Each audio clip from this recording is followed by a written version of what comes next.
Welcome to colours creation. ఈరోజు మనం ఇక్కడ ఎక్సెల్లో ఫార్ములా ట్యాబ్ గురించి తెలుసుకుందాం. ఫార్ములా ట్యాబ్ అనేది స్పెషల్లీ ఎక్సెల్లో ఫార్ములాస్ అనేది చాలా యూస్ చేస్తాం కదా మనం. సో అందుకే ఇందులో ఫార్ములా ట్యాబ్ సపరేట్ ట్యాబ్ ఉంది. ఇందులో డిఫాల్ట్ రెగ్యులర్గా యూజ్ అయ్యేది ఫార్ములాస్ అయితే మనం ఆల్రెడీ డిస్కస్ చేసుకున్నాం.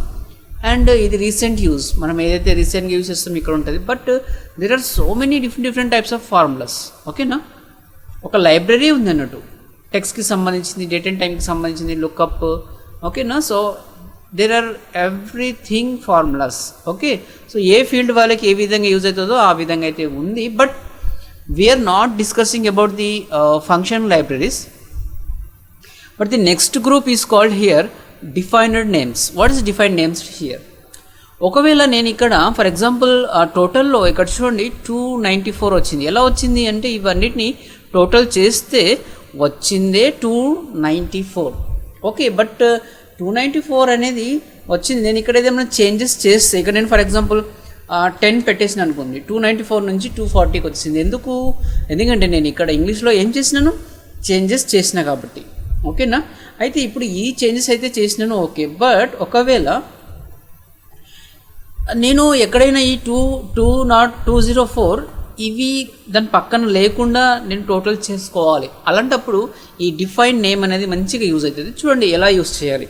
For example this is about this Shiva. First మీరైతే ఇట్లా సెలెక్ట్ చేసుకోండి, డిఫైన్ నేమ్ కాడ క్లిక్ చేసేయండి. క్లిక్ చేసుకున్న తర్వాత ఇక్కడ నేమ్ వచ్చేసింది ఆటోమేటిక్గా. మరి ఇది ఎక్కడ వర్క్ అవుతుంది? ఓకేనా, ఎక్కడ వర్క్ అవుతుంది? సో అప్పుడు మనం ఇక్కడ మెన్షన్ చేసేయాలి. First work book, LKG 2, LKG, UKG, list, tab. అంటే ఏవైతే షీట్స్ ఉన్నాయో ఆ షీట్ నేమ్స్ ఇక్కడ వస్తుంది. అంటే వర్క్ బుక్ అంటే టోటల్ అన్ని షీట్స్లో పనిచేస్తుంది. లేదు పర్టికులర్ ట్యాబ్లో కావాలి అంటే ఆ ట్యాబ్లో మాత్రమే పనిచేస్తుంది. ఇప్పుడు మనం షీట్ 1లో ఉన్నాం కదా, షీట్ 1 సెలెక్ట్ చేస్తే ఆ షీట్లోనే పనిచేస్తుంది. షీట్ 2 సెలెక్ట్ చేస్తే షీట్ 2లోనే పనిచేస్తుంది. సో ఇప్పుడు నేను షీట్ 1 క్లిక్ చేస్తున్నాను. సో ఇక్కడ నేమ్ ఆల్రెడీ ఉంది కాబట్టి నేమ్ తీసుకున్నది, నేను ఓకే చేసినాను. ఓకేనా, సో ఇది నేను ఒక్కొక్కటి ఇట్లా ఇంకొకటి చేయాలంటే మళ్ళీ గణేష్ది ఇంకోటి చేయాలంటే it takes lot of time కదా. మరి అన్నీ ఒక్కసారి చేయాలంటే ఇక్కడ చూడండి యూజ్ ఫార్ములాలో ఆటోమేటిక్గా శివ అనేది యాడ్ అయిపోయింది. మరి మిగతా వాళ్ళు ఉన్నారు కదా, వాళ్ళది కూడా యాడ్ కావాలి కదా. అప్పుడు ఒకటేసారి కొన్ని నేమ్ కార్డ్ నుంచి అన్నీ సెలెక్ట్ చేసుకోండి. ఓకేనా, నేమ్ కార్డ్ నుండి అన్నీ సెలెక్ట్ చేసుకొని టోటల్ ఇవి చేయొద్దు, ఓన్లీ సబ్జెక్ట్ మార్క్సే చేయాలి. అంటే మీకు ఏదైతే క్యాల్కులేషన్ చేయాలనిపిస్తుందో అవి మాత్రమే చేయాలి. ఇక్కడ చూడండి చేసుకున్న తర్వాత నేను ఏం చేస్తున్నా, ఇక్కడ క్రియేట్ ఫ్రమ్ సెలెక్షన్ క్లిక్ చేయండి. క్లిక్ చేసుకున్నాక ఇవ్వండి, ఇంతకుముందు చెప్పినా కదా క్రియేట్ ఫ్రమ్ సెలెక్షన్. ఇవ్వండి ఏముంది, మన నేమ్స్ ఎక్కడున్నాయంటే లెఫ్ట్ కాలంలో క్లిక్ చేసి ఒక క్లిక్ చేయగానే యూజ్ ఫార్ములాలో వాళ్ళ నేమ్స్ యాడ్ అయిపోయింది. చూడండి, ఇంతకుముందు యాడ్ కాలేదు, సింగిల్లీ చేస్తే యాడ్ కాలేదు. సింగిల్లీ చేయాలంటే డిఫైన్ నేమ్ యూజ్ చేయండి. ఒక్కటిసారి హోల్సేల్గా చేయాలంటే అప్పుడు ఇక్కడ నేను క్రియేట్ ఫ్రమ్ సెలెక్షన్ని యూజ్ చేసుకోవచ్చు. సో ఈ క్లిక్ చేయగానే ఇక్కడ చూడండి వాళ్ళ నేమ్స్ అయితే వచ్చేసింది. అండ్ నెక్స్ట్ మరి ఇది దేని పర్పస్ యూజ్ అవుతుంది? ఫర్ ఎగ్జాంపుల్ ఇక్కడ నేను ఇక్కడ టైప్ చేసినాను, ఇక్కడ నేమ్. ఓకేనా, అండ్ ఇక్కడ వచ్చేసరికి టోటల్. ఓకే, అండ్ ఇక్కడ వచ్చేసరికి ఫర్ ఎగ్జాంపుల్ యావరేజ్.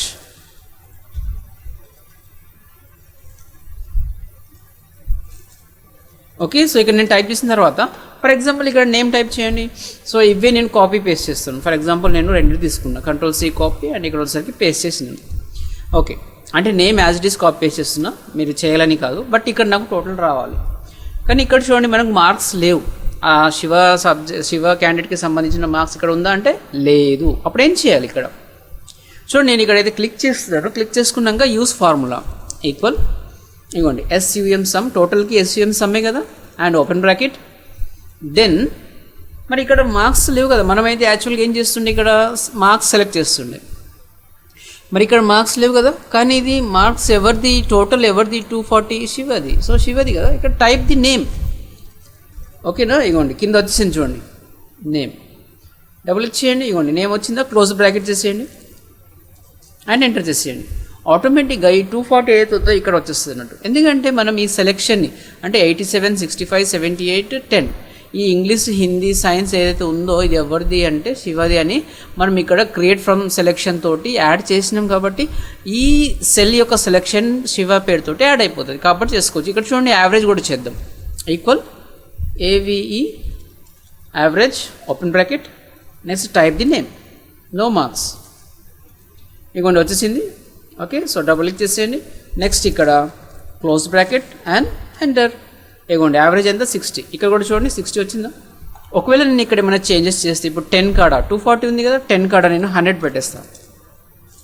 ఓకేనా, 100 పెట్టాను. ఇక్కడ ఏమైంది 330. ఇక్కడ కూడా చూడండి 330 అయింది. ఇక్కడ యావరేజ్ 82 అయింది. ఇక్కడ చూడండి 82.5. ఇక్కడ కూడా 82.5. ఓకేనా. అండ్ నెక్స్ట్ ఇప్పుడు గణేష్ కాడ. ఇప్పుడు నేను మళ్ళీ సేమ్ టోటల్ చేస్తాను, equal SUM sum open bracket. But నాకు స్పెల్లింగ్ తెలియదు, లేకపోతే కన్ఫ్యూజ్ అవుతుంది, ఏదో ఒకటి మీకు అట్లా అనిపిస్తే అప్పుడు మళ్ళీ ఇక్కడ యూస్ ఫార్ములా కాడ వచ్చేసి ఎవరిది చేయాలి, గణేష్ క్లిక్ చేయండి and close bracket. Okay, and use enter. అంతే, దట్స్ ఇట్. వచ్చేసింది ఇక్కడ ఈక్వల్ యావరేజ్. ఓకేనా, average open bracket and go to use formula and type the name and use close bracket enter. ఇక వచ్చేసిందా. సో ఇక్కడ ఆ విధంగా ప్రతి ఒక్కరిది మనం చేసుకోవచ్చు. ఇప్పుడు నేను మీతో చేయట్లేదు కానీ, సో అప్పుడు కిరణ్ది కానీ, ట్రీ కానీ, కుమార్ కానీ అందరిది లేకుండా కూడా చేసుకోవచ్చు. Okay, so this is the option. And next ఇంకోటి ఇందులో ఇంకొక ఆప్షన్ కూడా ఉంది కదా, that is called name manage. Click చేయండి, నేమ్ మేనేజర్. ఇక్కడ నేమ్ మేనేజర్లో క్లిక్ చేయగానే ఇక్కడ చూడండి మనకు న్యూ అంటే కొత్తది తీసుకోవడానికి, ఎడిట్ అంటే ఉన్నదాన్ని ఎడిట్ చేయడం, ఏమైనా డిలీట్ చేయాలంటే డిలీట్ కూడా చేసుకోవచ్చు. ఫర్ ఎగ్జాంపుల్ నాకు గణేష్ది వద్దు, క్లిక్ చేసుకొని ఇక్కడ డిలీట్ క్లిక్ చేయండి. అడుగుతుంది ఎస్ నో, ఎస్ డిలీట్ అయిపోయింది. గణేష్ది ఏమైపోయింది, ఇక్కడ డిలీట్ అయిపోయింది. అర్థమవుతుందా. ఇంకా ఎవరిది డిలీట్ చేయాలి వాళ్ళందరిది మనం డిలీట్ చేసుకోవచ్చు. ఇప్పుడు నాకు కిరణ్ది అవసరం లేదు, ఇగో డిలీట్ అయిపోతుంది. ఓకే, అండ్ ఇక్కడ ఫర్ ఎగ్జాంపుల్ శివ ఉంది, ఇది కూడా అవసరం లేదు అనుకుందాం, డిలీట్ అయిపోతుంది. ఓకేనా. ఇక్కడ క్లోజ్ చేయగానే ఇక్కడ చూడండి ఎర్రర్ వస్తుంది, ఎందుకంటే మనము ఆ ఫార్ములాని డిలీట్ చేసినాం కదా సెలెక్షన్ని. సో ఇక్కడ నేను డిలీట్ చేస్తున్నాను. నేను ఫస్ట్ మళ్ళీ శివ ఇంకొకసారి యాడ్ చేస్తాను. మళ్ళీ సెలెక్ట్ చేసుకొని ఇగోండి డిఫైన్ నేమ్ శివ. ఇప్పుడు వర్క్ బుక్ చేద్దాం. ఇంతకుముందు ఏమైంది, ఓన్లీ ఏదో ఒక షీట్ది చేసినాం కదా, ఇప్పుడు వర్క్ బుక్. ఓకే, ఇప్పుడు నేను షీట్ 2కి వెళ్ళినా కూడా ఇక్కడ నేమ్ శివ ఇగోండి. అండ్ ఇక్కడ వచ్చేసరికి for example equal SUM sum open bracket and type what SHIVA and close bracket and here use enter. ఇగోండి 330 ఉందా. 330 నేను జూమ్ చేసి చూపిస్తాను. ఇక్కడ చూడండి ఇగోండి ఇక్కడ 330 ఉందా. ఓకే, సో 330 ఉందా ఇక్కడ, రైట్. అయితే ఇప్పుడు నేను ఇది ఏదైతే చేసినానో నేను కొంచెం సైజ్ ఇంక్రీజ్ చేస్తున్నాను మీకు క్లియర్ కనపడడానికి. ఇప్పుడు నేను షీట్ 1 ట్యాబ్లోకి వెళ్ళేసి ఇప్పుడు ఇక్కడ శివకి ఎంత ఉంది 330. మనం ఇక్కడ 100లోకి వెళ్ళి 0 వేసినాం అనుకుందాం, 230 అయిందా. ఓకేనా, ఈ ట్యాబ్లో కూడా 230 ఆటో అప్డేట్ అయిపోతూ ఉంటుంది. సో కొన్ని సందర్భాల్లో వేరే ట్యాబ్లో కూడా నాకు అది కావాలంటే ఇలా మనం ఫార్ములా బార్లో డిఫైన్ నేమ్లో డిలీట్ చేసి లేకపోతే ఎడిట్ చేసి ఎట్లయినా ఎడిట్ చేసి కూడా చేసుకోవచ్చు. ఇప్పుడు ఇక్కడ 2 టైప్స్ ఆఫ్ ఆప్షన్స్ ఉన్నాయి. ట్రేసింగ్. ఇప్పుడు ఈ ట్రేసింగ్లో మనం ఇక్కడికి వచ్చేస్తే నేను ఇక్కడ ఏం చేస్తున్నా అంటే ఇక్కడ ఒక టోటల్ పెడుతున్నా ఇవ్వండి. కానీ ఈ టోటల్ 1 2 సెల్ తోటి కాకుండా ఇగోండి equal SUM sum open bracket and use control key click click click click అంటే ఎక్కడెక్కడతో చేసేస్తున్నాను నేను. చేసుకొని ఇక్కడ క్లోజ్ బ్రాకెట్ ఎంటర్. ఇప్పుడు ఈ 510 ఏదైతే వచ్చిందో ASL నుంచి క్యాలిక్యులేట్ చేస్తే వచ్చింది నాకు తెలియదు కదా.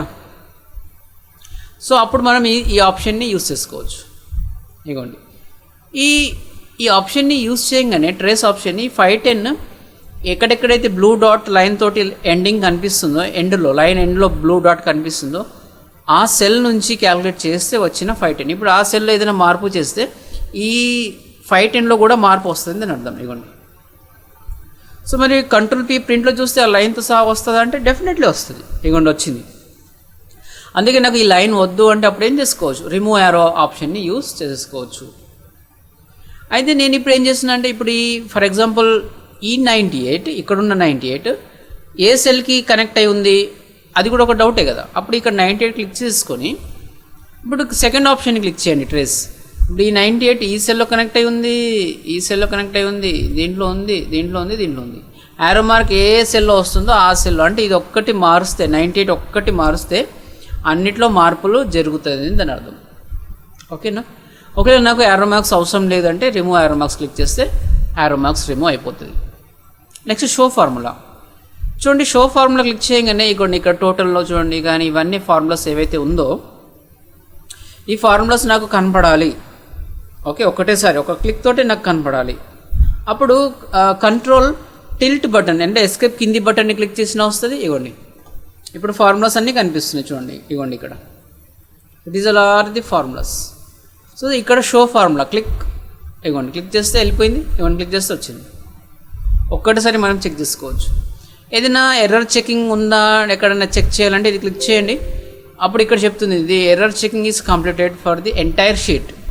ఉంటే మీకు ఇక్కడ చూపిస్తుంది ఎక్కడ ఎర్రర్ ఉంది అనేది. నెక్స్ట్ ఇక్కడ ఫార్ములాకి సంబంధించిన ఏ షీట్లో ఉంది, ఏ ఫార్ములా మనం యూజ్ చేసినాం, ఏ సెల్లో ఉంది, ప్రతి ఒక్కటి మనం క్లిక్ చేసుకొని ఇది క్లిక్ చేస్తే సో అందులో ఏముంది 38 ఇక్కడ చూపిస్తుంది. ఎర్రర్ ఏమైనా వస్తే మనం ఇక్కడికి వెళ్ళి చెక్ చేసుకోవచ్చు. Next one watch window. Watch window చాలా మంచిగా యూజ్ అవుతుంది. చూడండి, ఒకవేళ వాచ్ విండో ఎలా ఉంటుంది అంటే, ఫర్ ఎగ్జాంపుల్ నేను వేరే షీట్లో ఉన్నా, ఇవ్వండి ఎల్కేజీ షీట్లో ఉన్నాను. ఓకేనా. ఎల్కేజీ షీట్లో ఉన్న ఈ 300 రూపీస్ అని ఏదైతే ఉందో ఇది నాకు ప్రతి చోట్ల కనపడతా ఉండాలి. అప్పుడు ఈ వాచ్ విండో యూజ్ అవుతుంది. So click here the watch window. ఇక్కడ చూడండి చిన్న వాచ్ విండో వచ్చిందో. ఓకే, ఈ వాచ్ విండో మనం ఇక్కడ ఎక్కడైనా మీరు ప్లేస్ చేసేసుకోండి. సో క్లిక్ చేసుకొని ఇక్కడ యాడ్ వాచ్ విండో యాడ్ చేసుకోవాలి. ఇగోండి ఈ సెల్ యాడ్ అయిపోతుంది, యాడ్. మళ్ళీ ఇంకోటి ఇగోండి ఇది కూడా కనపడాలి, యాడ్. ఓకే, మళ్ళీ ఇంకో షీట్కి వెళ్ళిపోదాం. ఓకే, ఇగోండి ఇది కనపడాలి, ఏది ఇగోండి ఇది, ఇగోండి యాడ్. మరి ఒకటిసారి ఒక 2-3 చేసుకోవచ్చా? ఓకేనా. సో 2-3 చేసుకోవచ్చా అంటే ఇగోండి ఇవి 4 ఒక్కటిసారి సెలెక్ట్ చేసుకొని యాడ్ చేస్తున్నా, ఓకే చేస్తున్నాను. ఇగోండి 4 ఒక్కటిసారి అన్నీ యాడ్ అయిపోయింది. అట్లా కూడా చేసుకోవచ్చు. ఓకే, ఇది చేసినాం. మరి దీంతో లాభం ఏంటి? లాభం ఏంటి అనేది ఫర్ ఎగ్జాంపుల్ ఇక్కడ చూడండి, మనం క్లాస్ ఎల్కేజీలో ఉన్నామా ఇక్కడ అంటే లేము, షీట్ 1లో ఉన్నాం. సో క్లాస్ ఎల్కేజీలో D3ది 300 ఏదైతే ఉందో మనం అక్కడికి వెళ్ళిపోవాలి. ఇక్కడ డబుల్ క్లిక్ చేయండి 2 times, ఆటోమేటిక్గా మనం వాడికి వచ్చేస్తాం. ఇవ్వండి మళ్ళీ ఎక్కడికి వెళ్ళాలి, షీట్ 1 F7కి వెళ్ళిపోవాలి. షీట్ 1 F7 సెల్కి వెళ్ళిపోతుంది. ఓకేనా. ఇట్లా వాచ్ విండో తోటి మనకి ఇది ప్లస్ పాయింట్. ఇవ్వండి మనం ఇక్కడికి వచ్చేసినాం. ఒకవేళ నాకు అవసరం లేదంటే ఇట్లా మొత్తం సెలెక్ట్ చేసుకొని డిలీట్ వాచ్ విండో అంటే అందులోకి వెళ్ళి రిమూవ్ కూడా అయిపోతుంది. వాచ్ విండోని మొత్తానికి అవసరం లేదు అంటే క్లిక్ చేసుకోండి, ఇక్కడ వెళ్ళిపోతుంది. Okay, next one is here calculate option. Calculate ఆప్షన్స్లో ఆటోమేటిక్ ఉంది, మళ్ళీ మాన్యువల్ కూడా ఉంది, ఎక్సెప్ట్ ది డాటా టేబుల్ అని కూడా ఉంది. ఓకేనా. అయితే ఇప్పుడు ఫర్ ఎగ్జాంపుల్ ఆటోమేటిక్ అంటే మనం ఆటోమేటిక్ అయితే ఇక్కడ క్యాల్కులేట్ చేస్తున్నాం. ఇవ్వండి ఇక్కడ మనం ఏదైతే ఫార్ములా యూజ్ చేసినామో ఇంతకుముందు, ఇవ్వండి ఇక్కడ నేను ఇక్కడ 0 కాడ 100 చేస్తే మారిపోతుంది, ఇక్కడ కూడా 100 చేస్తే మారిపోతుంది. ఓకేనా. టోటల్ ఆటోమేటిక్ చేస్తుంది కదా. కానీ నేను ఒకవేళ ఇక్కడికి వచ్చేసి మాన్యువల్గా ఆన్ చేస్తే అప్పుడు ఇక్కడ 100 కారా ఫర్ ఎగ్జాంపుల్ 0 చేసినాం అనుకుందాం, ఇక్కడ 352 ఉంది కదా, ఎంటర్ ప్రెస్ చేసినా కూడా 352 ఎలా ఉంది అలానే ఉంటుంది. ఇక్కడికి వెళ్ళి 100కి వెళ్ళి 0 తీసినా కూడా 352నే ఉంటుంది. 65ని తీసినా కూడా 352 ఉంటుంది. మరి ఎందుకు క్యాల్కులేట్ కావట్లేదంటే నేను క్యాల్కులేట్ చేయట్లేదు. ఇక్కడ చూడండి క్యాల్కులేట్ షీట్, క్యాల్కులేట్ నౌ 2 రకాలుగా ఉంది. క్యాల్కులేట్ నౌ అనేది calculate the entire work book, ఇది మొత్తం వర్క్ బుక్ క్యాల్కులేట్ చేస్తుంది. ఇది మన షీట్ ఏ షీట్లో ఉన్నామో ఆ షీట్ మాత్రమే క్యాల్కులేట్ చేస్తుంది. ఇప్పుడు నేను ఈ క్యాల్కులేట్ ఇప్పుడు ఫర్ ఎగ్జాంపుల్ ఇక్కడ కింద కూడా 65 ఉంది కదా, 0 చేస్తున్నాను. ఇక్కడ కూడా ఇది క్లిక్ చేసుకొని 0 చేస్తున్నాను. ఓకేనా. ఇగోండి అప్పుడు ఇది 240 ఉంది, ఇక్కడ 352 అయింది. ఇక్కడ యాక్చువల్గా ఇది కాదు, ఇక్కడ 0 ఓన్లీ 87 రావాలి ఇక్కడ. ఓకేనా. 78 + 10 ఎంత అవుతుంది, 88 రావాలి ఇక్కడ. మరి 88 రావాలంటే మరి ఎలా వస్తుంది? ఓకేనా. అప్పుడు ఇక్కడ చూడండి నేను ఇక్కడ క్యాల్కులేట్ నౌ ఆర్ షీట్ ఏదైనా ఒకటి క్లిక్ చేయండి. ఇవ్వండి ఆటోమేటిక్ ఏమైపోయింది, క్యాల్కులేట్ అయిపోయింది. So this is called here manual. ఎంతవరకు అయితే నేను ఈ క్యాల్కులేట్ ఆప్షన్ క్లిక్ చేయను, మన నంబర్స్ చేంజ్ చేసినా సరే ఇది మొత్తం సెలెక్ట్ చేసుకొని డిలీట్ చేస్తున్నాయి. ఇవ్వండి ఓకేనా. సో 0 యాడ్ చేస్తున్నాను అన్నిట్లో. ఇవ్వండి 0 బట్ ఇక్కడ ఎలాంటి చేంజ్ లేదు. 213 అలానే ఉంది, 289 అలానే ఉంది, 98 అలానే ఉంది. క్యాల్కులేట్ నో క్లిక్ చేయగానే అప్పుడు క్యాల్కులేట్ చేస్తుంది. That is called here the manual. కానీ మీరు మళ్ళీ ఆటోమేటిక్గా క్లిక్ చేయండి, ఎందుకంటే ఎక్కువ శాతం మనం ఆటోమేటిక్ డిఫాల్ట్గా ఉండేది మాత్రం ఆటోమేటిక్గా అది క్యాలిక్యులేట్ చేస్తూనే ఉంటుంది, రీక్యాలిక్యులేషన్ చేస్తూనే ఉంటుంది. అప్పుడు మీకు కన్ఫ్యూజన్ అనేది ఉండదు. So that is the useful of manual and automatic. ఓకేనా? So this is called our formula tab in Microsoft XL.